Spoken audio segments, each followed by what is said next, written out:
was just a very depressed little girl. I don't really remember ever being super happy and just happy, joyous, free, It just wasn't the reality for me as a young kid. I later found out like I have major depressive disorder and body dysmorphia, and all those things made it really challenging as a young child growing up, not understanding like why I feel this way, why don't I want to live?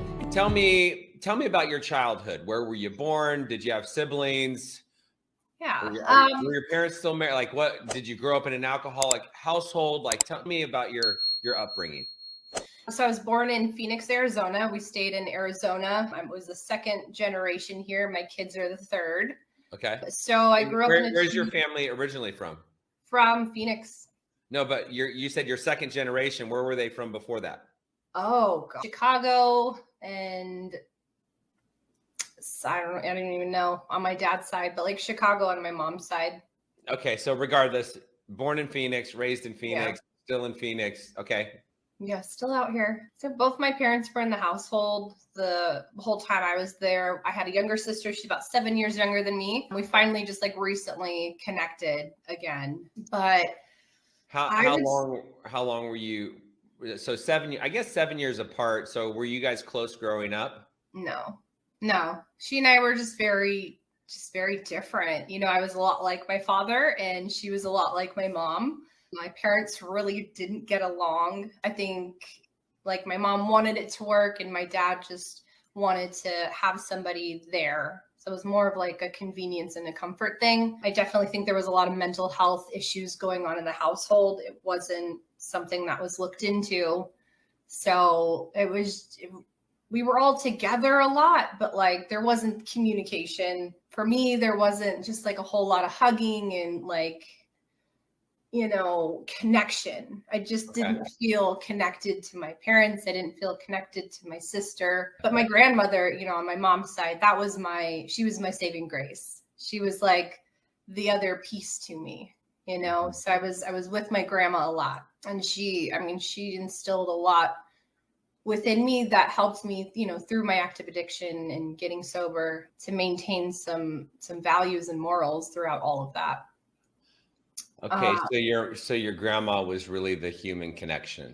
Yeah, she was like that first human connection that I had.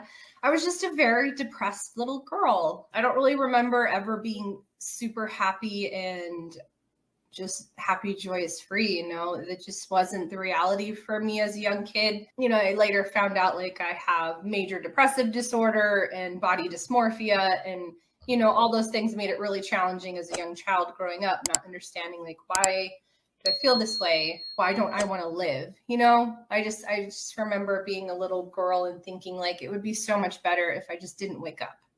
Right. So yeah, it was just very confusing. I had a hard time with like human interaction other than my grandmother. I just didn't really know how to connect to people. It was very foreign to me. I didn't have a lot of relationships as a young child. To get a free copy of the 12-step guide that I created for you, click on the link in the description below. To kind of build upon for my adulthood. Yeah. So, the household dynamic was just not very, there wasn't a whole lot of attachments. My mom was battling her own issues, probably with some mental health. She's not an alcoholic, but like she heavily, drank then. That was her scapegoat when it came to the marriage with my dad. And, my dad has a plethora of things going on with him. So it was just a very intense household of a lot of not saying a whole lot and bearing a lot of things that were going on. That's kind of how I learned how to do things. It's like, you just don't talk about it. Okay. And you don't feel it.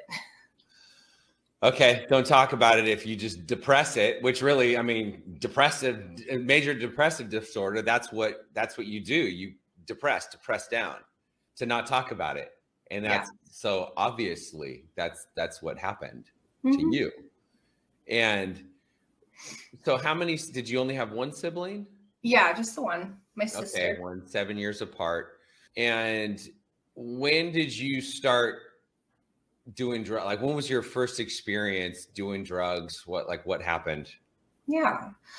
So I stayed away from drugs in high school. Like I really enjoyed academics. I liked to be involved in what was going on in that. I started, to gather some groups of friends and like we would drink every now and then. I remember I was generally like the designated driver and I was comfortable with that, right? Like I knew I didn't want to try drugs because like my cousin, right? She was kind of like that person I looked up to and she thought drugs were really bad. So I was like, okay, drugs are bad. I can't ever do them, but I can drink because she drinks, Okay. She was the example. She was the role model. Oh yeah. And so at a very young age, alcohol was a very acceptable thing in my household. So like I drank a lot. Wait, and I'm sorry, when was your first drink? How old were you? I think it was like 8th grade. Okay. Yeah. And then the first time I like got blackout drunk was probably, and it was with like one of my parents' friends. Okay. I think I was in like a freshman in high school, probably. Okay. 8th grade freshman in high school. I got like blackout drunk, threw up that night, woke up the next day with a hangover. And it was kind of like, oh, you're not going to do that again, are you? But so. And when was the next time you did that? So how did you feel about that first blackout? You wake up, you're sick, and then what? I mean, I was so young then, so it's like you bounce back so quick. It's not like a huge issue. It felt horrible. I was like, this is awful, but like I had fun, so let's do this again. It wasn't like a deterrent. Like nothing. Okay. No. It was like, that was fun. So right. The fun outweighed the pain the next morning. Yeah, the next morning, and then there was definitely times where I'd be with like my cousin and she was 3 years older than me. So we'd, be drinking and I'd black out again. I had a couple of blackouts as a younger kid.